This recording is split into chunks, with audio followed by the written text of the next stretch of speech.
Le sujet à laquelle je vais essayer de déborder, c'est de l'esprit à la manifestation. Donc, du monde invisible au monde visible. Je vais vous expliquer comment ce qui est invisible parvient à devenir visible. Et ça, là, c'est le premier principe fondamental que vous devez tous savoir que dans la vie que nous vivons, tout commence dans l'esprit. Tout ce que vous possédez, tout ce que vous réalisez, vos échecs, vos réussites, vos compétences, votre incompétence, tout cela commence dans l'esprit. Tout ce qui nous entoure, tout ce qui vous entoure est le fruit et le résultat de l'esprit. Si vous lisez dans Jean chapitre 4, verset 24, la Bible dit « Dieu est esprit. Il faut que ceux qui l'adorent, l'adorent en esprit et en vérité. » C'est que vous devez savoir que avant toute existence, avant que quelque chose n'apparaisse dans le monde physique, sachez que cette chose-là existe d'abord dans le monde spirituel. L'invisible est toujours la conséquence de l'invisible. Tout ce que vous voyez physiquement, tout ce qui est à mesure d'être vu physiquement, toutes ces choses sont des conséquences des mondes invisibles, ou soit de ce qui est invisible. Une victoire est d'abord spirituelle avant d'être matérielle. Une chute, un échec est d'abord spirituel avant d'être visible. Une bénédiction est conçue d'abord dans l'esprit avant d'être manifestée dans la chair.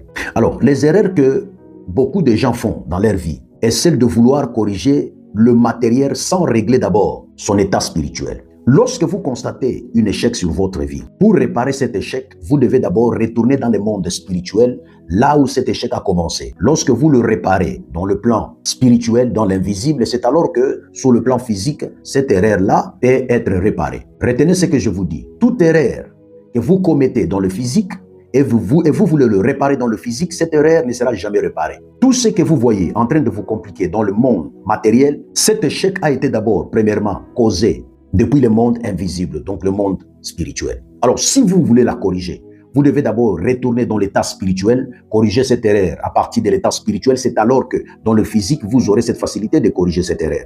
Et puis, vous devez aussi savoir que le monde spirituel, qu'on appelle le monde spirituel, c'est la matrice de la matérialisation.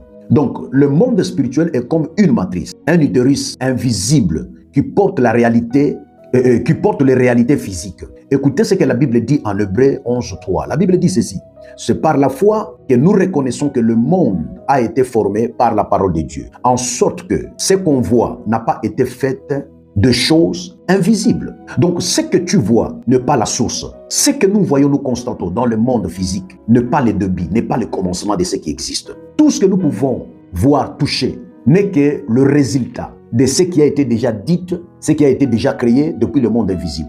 Alors, laisse-moi vous parler de trois réalités du monde spirituel. Premièrement, le monde spirituel est plus réel que le monde physique. Deuxièmement, le monde spirituel est antérieur au monde physique. Donc, elle a existé avant l'existence du monde physique. Et la troisième des choses, le monde spirituel est dominant sur le monde physique. Donc, le monde physique ne peut pas dominer sur vous si le monde spirituel n'a pas dominé sur vous. Alors, tout ce qui vous domine pendant la journée, dans le monde visible, ça vous a d'abord premièrement dominé dans le monde invisible. Alors, votre domination doit d'abord commencer dans le monde invisible. Ce que vous voulez conquérir dans le monde physique, vous devez d'abord le conquérir dans le monde spirituel.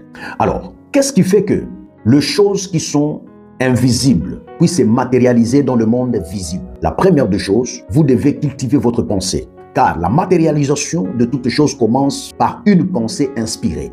Écoutez ce que Job dit dans son chapitre 23, le verset 7. Car il est comme le pensée de son âme.